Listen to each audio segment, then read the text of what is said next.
ഈ കഴിഞ്ഞ ദിവസമാണ് ആമസോൺ പ്രൈമിൽ ആനന്ദ് ഏകർഷി സംവിധാനം ചെയ്ത ആട്ടം എന്ന സിനിമ കണ്ടത്. ഇത് IFFKയിൽ പ്രദർശിപ്പിച്ചപ്പോഴും അതുപോലെ തിയേറ്ററിൽ വന്നപ്പോഴും എനിക്കിത് കാണാൻ സാഹചര്യം ഉണ്ടായില്ല. എന്നെ അത്ഭുതപ്പെടുത്തിയൊരു കാര്യം, എന്തുകൊണ്ടാണ് ഈ സിനിമ തിയേറ്ററിൽ വിജയിക്കാതെ പോയത്? വെൽക്കം ടു കിഷോർ സന്ധ്യ.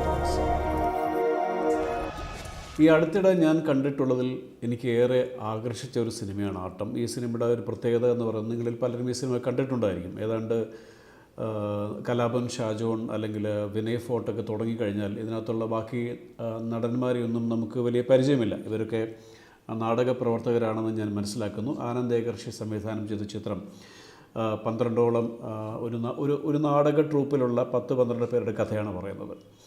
അതിലെ ഒരേ ഒരു കഥാപാത്രം അഞ്ജലി എന്ന് പറയുന്ന ഒരേ ഒരു സ്ത്രീ കഥാപാത്രം മാത്രമേ ഉള്ളൂ.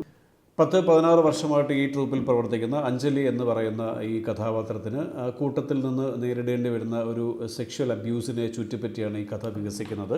ഞാൻ അടുത്തിടെ കണ്ടിട്ടുള്ള മലയാള സിനിമകളിൽ ഇത്രയും ശക്തമായ ഒരു സ്ത്രീ കഥാപാത്രം, ഈ അഞ്ജലി എന്ന കഥാപാത്രത്തെ പോലെ മനോഹരമായ ഒരു കഥാപാത്രത്തെ ഞാൻ കണ്ടിട്ടില്ല. മാത്രമല്ല, മനുഷ്യ മനസ്സിൻ്റെ അല്ലെങ്കിൽ സാഹചര്യങ്ങൾക്ക് അല്ലെങ്കിൽ സന്ദർഭങ്ങൾക്കനുസരിച്ച് അല്ലെങ്കിൽ അധികാരത്തിനനുസരിച്ച് മനുഷ്യൻ മാറ്റുന്ന നിലപാടുകളെ പറ്റിയിട്ടുള്ള വളരെ മനോഹരമായ ഒരു ചലച്ചിത്ര ആവിഷ്കാരമായിട്ടാണ് എനിക്ക് ഈ ആട്ടം എന്ന സിനിമയെ തോന്നിയത്. ഈ സിനിമ ഒരു ഇൻവെസ്റ്റിഗേറ്റീവ് ജോണറിലാണിത് പറഞ്ഞു പോകുന്നത്. പക്ഷേ നമ്മൾ കണ്ട് ശീലിക്കാത്ത തരം ഒരു ഇൻവെസ്റ്റിഗേഷനാണ് ഇതിനകത്ത് പറയുന്നത്. ഇതിൽ അഭിനയിച്ചിരിക്കുന്ന ഓരോ അഭിനേതാക്കളും വളരെ മനോഹരമായിട്ട്, ഒരു പക്ഷേ സിനിമയ്ക്കുള്ളിലെ നാടകമെന്നോ അല്ലെങ്കിൽ നാടകത്തിനുള്ളിലെ സിനിമ എന്നൊക്കെ പറയുന്ന പോലെ അതിമനോഹരമായിട്ടാണ് ഈ സിനിമയെ ഇതിൻ്റെ സംവിധായകൻ അഭ്രപാളികളിൽ എത്തിച്ചിരിക്കുന്നത്.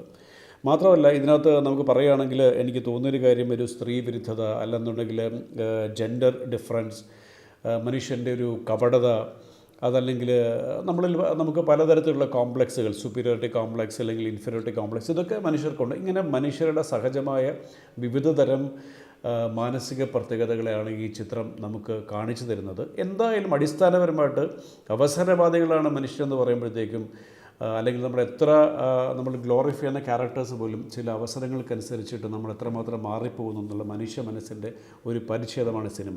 പക്ഷേ ഈ സിനിമ എന്തുകൊണ്ട്, നമ്മൾ പറഞ്ഞു വന്ന വിഷയം, ഈ സിനിമ എന്തുകൊണ്ടായിരിക്കാം തിയേറ്ററിൽ പരാജയപ്പെട്ടു പോയത് എന്നുള്ളതാണ്. എനിക്ക് തോന്നിയൊരു കാര്യം, നമ്മൾ തരാതരം സിനിമകൾക്കകത്ത് കണ്ട് ശീലിച്ചിട്ടുള്ള ഒരു പാറ്റേൺ ഓഫ് ഇൻവെസ്റ്റിഗേഷൻ ഉണ്ട്. ഒരു ക്രൈം അല്ലെങ്കിൽ ഒരു സംഭവം നടക്കുമ്പോൾ അതിനെ തുടർന്നുള്ള അന്വേഷണവും അത് സഞ്ചരിക്കുന്ന വഴികളുമൊക്കെ നമ്മുടെ പൊതുബോധത്തിൽ ചില അടിയുറച്ച ധാരണകളുണ്ട്. പക്ഷേ അതിന് വിരുദ്ധമായൊരു ക്ലൈമാക്സോ അല്ലെങ്കിൽ നമ്മൾ കണ്ട് പഴകിയതുപോലെ അല്ലാത്ത ഈ കുറ്റവാളി ആരാണെന്നറിയുന്ന രീതിയിലുള്ളൊരു സമീപനമായിരിക്കാം ഈ സിനിമയെ കണ്ട പ്രേക്ഷകരെ നിരാശപ്പെടുത്തിയത് എന്ന് തോന്നുന്നു. പക്ഷേ ഈ സിനിമയുടെ ഏറ്റവും വലിയ പ്രത്യേകതയായിട്ട് എനിക്ക് തോന്നുന്നതും, നാം കണ്ടു ശീലിക്കാത്ത ഒരു ക്ലീശേ തരത്തിലുള്ള ക്ലൈമാക്സിലേക്ക് പോകാതെ അതിമനോഹരമായ ഒരു ക്ലൈമാക്സിലേക്ക് സിനിമ എത്തിച്ചതാണ് ഈ സിനിമയുടെ സക്സസ് എന്ന് ഞാൻ മനസ്സിലാക്കുന്നു. അതിൻ്റെ പൂർണ്ണ ക്രെഡിറ്റും ഈ പറയുന്ന പോലെ ആനന്ദ് ഏകർഷി എന്ന സംവിധായകന് തന്നെയാണ്. മാത്രമല്ല, ഈ നടീനടന്മാർ ഏതാണ്ട് 40 ദിവസത്തോളം റിഹേഴ്സൽ ചെയ്തിട്ടാണ് ഈ സിനിമയുടെ ഷൂട്ടിങ്ങിലൊക്കെ പങ്കെടുത്തത് എന്ന് വായിച്ചിട്ടുണ്ട്. അതിൻ്റെ തീർച്ചയായിട്ടും അതിൻ്റെ ഒരു ഔട്ട്പുട്ട് ഈ സിനിമയിൽ കാണാനും സാധിക്കുന്നുണ്ട്. അതുപോലെ ഈ സിനിമയിൽ അഞ്ജലി എന്ന കഥാപാത്രത്തെ അവതരിപ്പിച്ച സറിൻ ഷിഹാബ് എന്നാണെന്ന് തോന്നുന്നു ആ പെൺകുട്ടിയുടെ പേര്.